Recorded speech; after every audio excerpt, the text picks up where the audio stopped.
I always thought family was supposed to show up when it mattered most.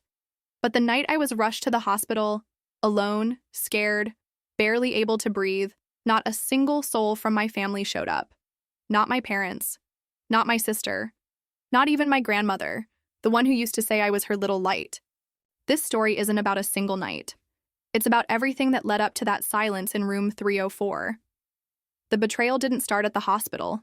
It started years ago, with quiet dismissals, hidden favoritism, and wounds that nobody in my family wanted to admit were bleeding. And then, my grandma's final day came. Even then, I thought I might matter to someone. But the truth hit harder than any diagnosis. This is the story of how I became invisible in my own family, and how I decided I wasn't going to stay invisible anymore. I remember the smell of antiseptic.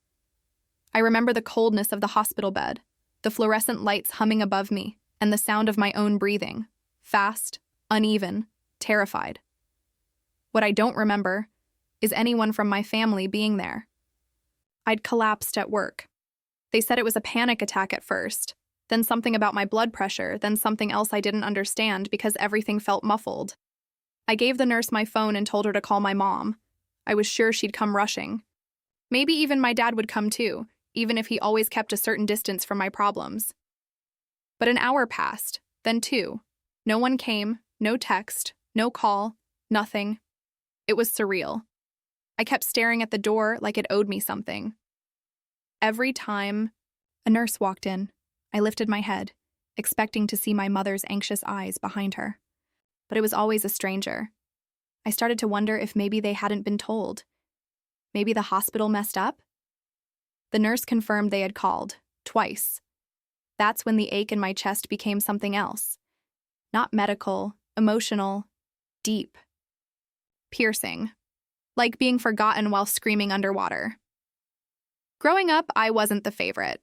My sister Sarah always held that title. She was golden. Straight A's, pageant hair, the kind of daughter you frame pictures of. I was the one who didn't quite fit. Sensitive. Quiet. Always asking why things felt unfair. My mom said I was dramatic. My dad said I was too much. But my grandma, she was different. She used to call me her truth teller. Said I had the kind of heart that felt everything. When I was little, she'd sneak me cookies behind my mom's back and whisper, "Don't let them make you small, sweetheart." She made me feel seen until she didn't. Because the second night I was in the hospital, I asked the nurse again, "Can you call my grandma too?" She might not have heard. They called. No one came. I sat there wondering if something happened. I hadn't seen her in a few weeks. Our last phone call was short, awkward. She said she wasn't feeling well. That Sarah had been visiting more lately. She didn't say it, but I felt it. Like my place in her heart was slowly being replaced. 3 days in that hospital bed. 3. And not one person showed up. When I was finally discharged, I didn't even bother calling a cab. I walked home. Slowly. In silence. It wasn't just about the hospital anymore. It was about every dinner where I'd been interrupted mid-sentence, every family photo where I was pushed to the side, every birthday where I got practical gifts while Sarah got surprises. But nothing prepared me for what I found when I got home. My phone had died the second day I was hospitalized. When I plugged it back in, I saw over a dozen missed calls from my uncle, my aunt, and Sarah. My heart jumped. Then I saw the first message. She's gone. Grandma passed away last night, and that was it. No one had told me. No one had tried to find me. I was in a hospital bed 10 miles away, and they buried her without me. But the real shock? The video? Yes. A video. It was Sarah who posted it. A tribute, she called it. A sweet, smiling montage of Grandma's last weeks. But in one of the clips, I saw something that made my blood run cold. Grandma lying in bed, holding Sarah's hand, whispering something. The caption read, her last words, "Tell Sarah she was always my favorite." That's when I realized I hadn't just been forgotten, I had been erased. I must have replayed that video 20 times. Her voice was weak, barely audible, but I knew my grandmother's face better than anyone, and even through the grainy footage, I saw the tenderness in her eyes when she looked at Sarah. a kind of warmth I hadn't seen directed at me in years. Tell Sarah she was always my favorite. Those words hit harder than any silence ever had. I don't even know if Grandma knew she was being recorded. I don't know if it was Sarah's idea or someone else's.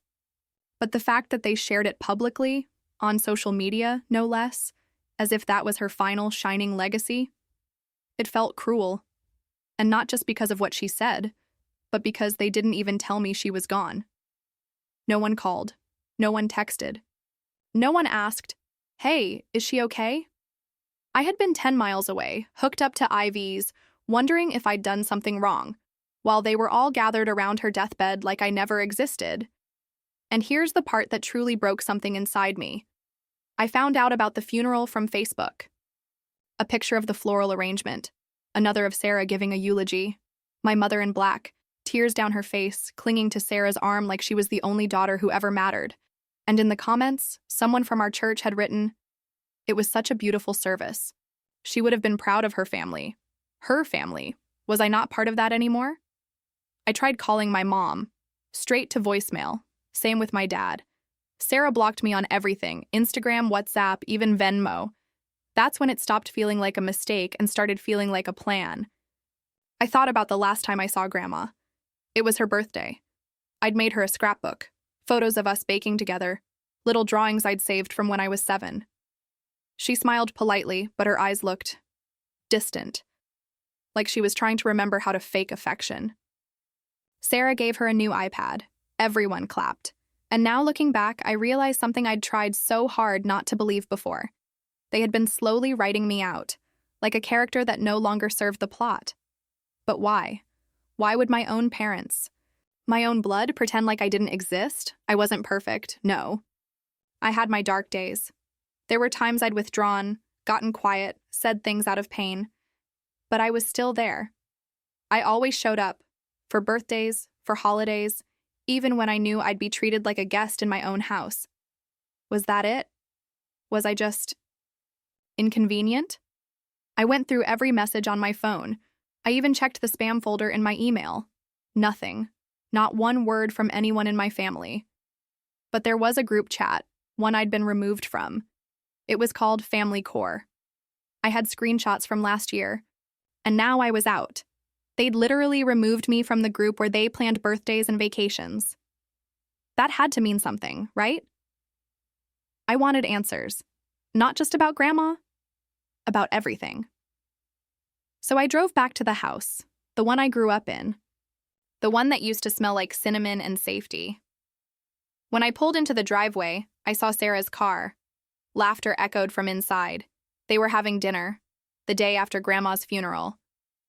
I stood there, heart pounding, fingers trembling as I knocked on the door. My dad opened it. He looked surprised. Not shocked, not relieved, just mildly uncomfortable. Like someone who'd forgotten to delete an old file. "Why didn't anyone tell me?" I asked. My voice cracked. He blinked slowly. "We figured you were going through something." I stared at him. Going through something? "I was in the hospital," I said, almost shouting. "For 3 days. I could have died." He looked away. "We didn't know." "Yes, you did," I said. "The hospital called. Twice." Then my mom appeared behind him. Her face was blank. "This isn't a good time." A good time? Something inside me snapped. I pushed past them into the living room. Sarah was at the table, smiling at her phone. She looked up, saw me, and rolled her eyes. "You shouldn't be here," she said, calm, like she was dealing with a drunk stranger. "Why didn't anyone tell me Grandma died?" Sarah stood. "Because she didn't want you there." The silence after that felt like a scream. My knees buckled. I looked to my mother, then to my father. Neither corrected her, and that's when I knew. This wasn't about what I'd done. This was about what they'd already decided. I was no longer one of them. After Sarah said it, "Because she didn't want you there," I felt something in me fracture. I didn't yell. I didn't cry. I just stood there, surrounded by the people I used to call family, and realized they were no longer mine. Or maybe they never really had been. My mother returned to the kitchen as if nothing had happened. My father shut the door behind me. And Sarah smirked. That was the last time I entered that house. I drove home in a daze, parked the car, and sat there for hours. My phone buzzed once, an email from my grandmother's lawyer. Subject line, distribution of assets, Eleanor M. Caldwell. At first, I almost didn't open it. I assumed, like everything else, I'd already been erased from that narrative too. But something told me to read it. And what I found changed everything. There was an attachment. A scanned letter, written in Grandma's handwriting. The timestamp was from 3 months before she passed. The lawyer wrote, "Per her request, I am forwarding this letter to you directly, as it was not shared with the rest of the family." The letter began simply, "My sweet girl. If you're reading this, it means I've passed. And if you're reading it alone, it means something else too. They kept you out. Just like I feared they would." My breath caught in my throat. I know things have felt cold between us. I know I've let Sarah get between us in ways I promised I never would. The truth is harder than I wanted to admit. I've been sick for a while. And your mother, well, she didn't want you to know. I felt the world shift under me. She said, "You were too emotional. That you'd make it about you. That you'd fall apart." I didn't believe her at first. But then she started limiting my calls, monitoring my visitors. Sarah became the gatekeeper. And I let it happen. I'm so sorry. I couldn't breathe. You were never invisible to me. I just wasn't strong enough to fight them anymore. But I want you to know this. The stories you told me, the things you felt, the way you saw people, for who they truly were, that was never a weakness. It was your gift. She ended the letter with a sentence I will never forget. "Don't let the people who fear your voice convince you that silence is love." I broke down sobbing, clutching that letter like it was a lifeline. But that wasn't all. Attached to the same email was a copy of her will. And in it, buried beneath a list of accounts, heirlooms, and properties, was one shocking line. "I leave my personal journals and the contents of my safe deposit box to my granddaughter, my full name, to be delivered without interference or review by any other family member." Journals, a safe deposit box. Why? What had she been keeping from them? I replied to the lawyer immediately, asking if I could pick it up. He said yes, but warned me that my mother and Sarah had already tried to contest that part of the will. Tried and failed. That was enough to convince me there was something in there they didn't want me to see. When I arrived at the lawyer's office 2 days later, he handed me a locked metal box and 3 thick leather-bound journals. I held them like they were holy. My hands trembled. My heart pounded.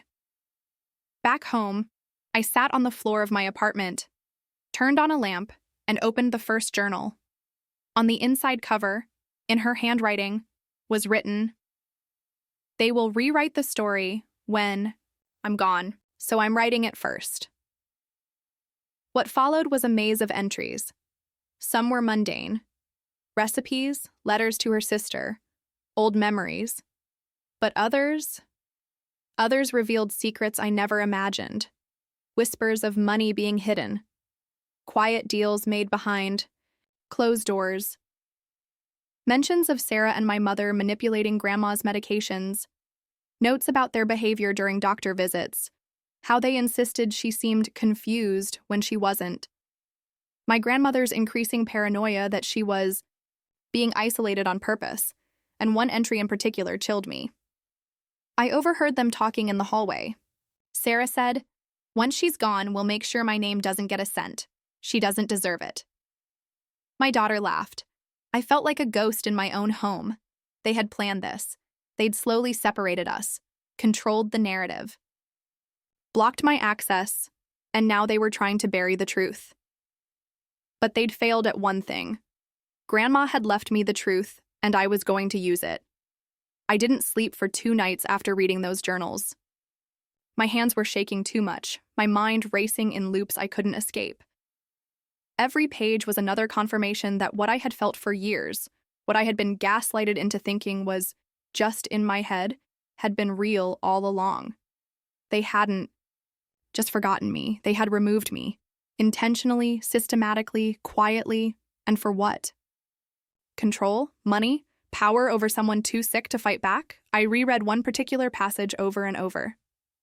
In it, Grandma wrote, "If something happens to me suddenly, please ask about the prescription changes. I'm not paranoid.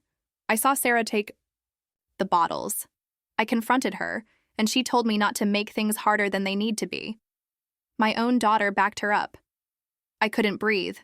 Were they accelerating her decline? The idea alone was poison in my blood. But I knew what people would say, 'Are you sure?' Maybe she was confused.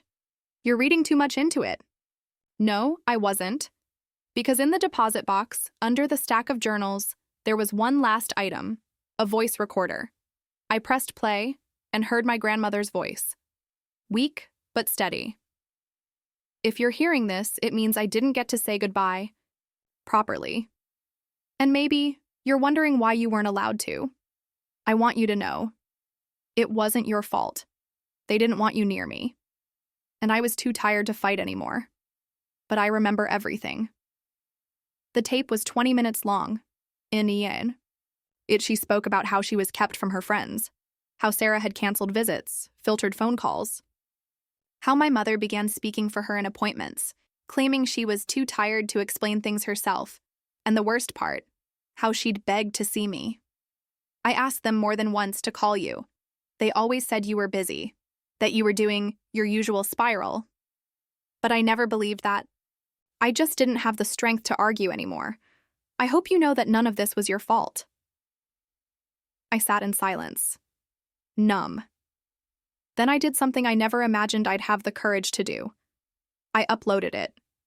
Not the journals, not everything, just the audio file. Just her voice, her words, her goodbye. I posted it privately at first, sent the link to a few people who used to be close to our family. Then I made it public. I called the video "What My Grandmother Really Said Before She Died." In less than 24 hours, it exploded. Comments poured in from people who'd known us, people who'd attended the funeral, people who had no idea I'd even been excluded. The reaction was a tidal wave of support and outrage. Some said, "This made me cry. I went through something similar with my own family." Others, "Your grandmother sounds like she loved you so much. I'm so sorry they did this to you." And of course, there were those who asked the obvious. Why would they? Keep this from you? What were they hiding? Did they really manipulate her end-of-life care? The part that stunned me most? A former nurse from the facility where Grandma had been staying before she passed reached out. Anonymously. She said she remembered me visiting once months ago, and that after that she never saw me again. She wrote, "They told us you were estranged, that you were unstable, that you didn't want to be involved, but your grandma asked for you, often. I always wondered why you never came back." I cried reading that. Because I had come back, twice, but they wouldn't let me in. They told me she was sleeping. Not up for visitors. Too tired. And like a fool, I believed them. They had been rewriting the narrative for years. And now? I was about to destroy it, because people were watching, listening, asking questions, and Sarah, perfect, polished, smug Sarah, finally broke. She messaged me, a single line, "Take it down, or you'll regret it." That's when I knew I had power. Again. And I wasn't going to waste it, so I wrote back, "Then let's see who really regrets it first." But I didn't expect what would happen next, because 2 days later I received an envelope in my mailbox. No return address, no name. Inside was a single sheet of paper, and on it, typed in bold, "You don't know the real reason your parents cut you out. Ask about 2014. My stomach dropped. There was a reason deeper than I'd ever imagined, and suddenly I wasn't just fighting to be remembered. I was fighting to uncover the lie that started everything. That number lived in my head for days. I stared at it written on that anonymous sheet of paper like it was a code I should have cracked long ago. At first, I couldn't make sense of it. What had happened in 2014? I was 17. It was the year before I left for college. The year things started to shift between me and my family, but I'd always chalked it up to growing pains, teenage rebellion, me pulling away. But maybe I hadn't pulled away. Maybe they had pushed. I spent an entire night digging through my old emails, my journals, my social media messages, trying to find any crack in the timeline. And then I found it. A school counselor's message, dated October 6th, 2014. Hi, just checking in about our meeting this week. It's important we follow up on what you shared about your home life. That sentence hit me like a bullet, because suddenly, I remembered I had told someone. Just once. Quietly. Carefully. I didn't even name names. I was scared. Embarrassed. I'd said something like, "There are times I feel like no one in my family really sees me. Like they only care about my sister. Sometimes I think they'd rather I just disappear." The counselor must have flagged it. Probably called my parents. And from that day forward, everything changed. My mom became colder. My dad distant. Sarah went from casually cruel to actively malicious. I didn't know why at the time, but now I realize they saw me as a threat. I'd almost broken the image. I'd almost exposed the perfect family portrait they were painting for the world. They never forgave me for that, so they started cutting me out slowly, making it look like I was the one withdrawing. They told relatives I was moody, dramatic, unstable. They called it teenage angst. But it wasn't. It was them smothering me in silence. And Grandma, she must have tried to stay. Neutral at first, but eventually even she began to shift. I remember the day she stopped calling me my truth teller. She'd started calling me sensitive instead. That was Sarah's word. I didn't cry when I put all the pieces together. I got angry. Because for years I had carried the weight of being the problem, the outsider, the one who couldn't let things go. But I was never the problem. I was the evidence, and they knew it, so I made a choice. I wrote a second post, one that included excerpts from the journals, screenshots of my grandmother's handwritten letters, a clip from the audio file, a copy of the 2014 email. I told the whole story, no dramatics, no exaggeration, just facts, their words. My silence finally breaking, and the internet listened. The post went viral in 3 days. People were furious, some were heartbroken, others shared their own stories of being scapegoated, cast out, erased.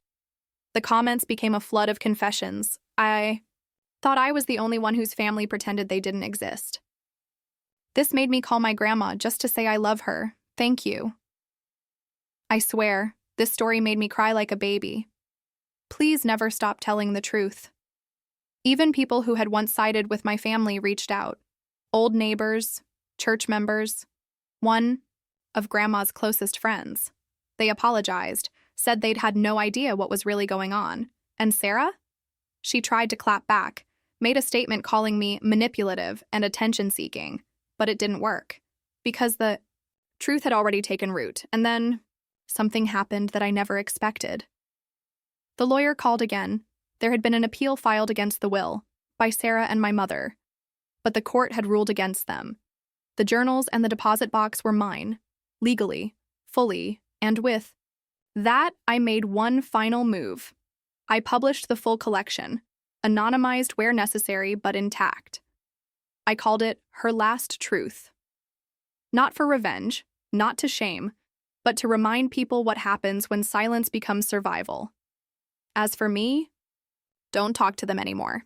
I don't check their pages or ask about their lives. I have my own now.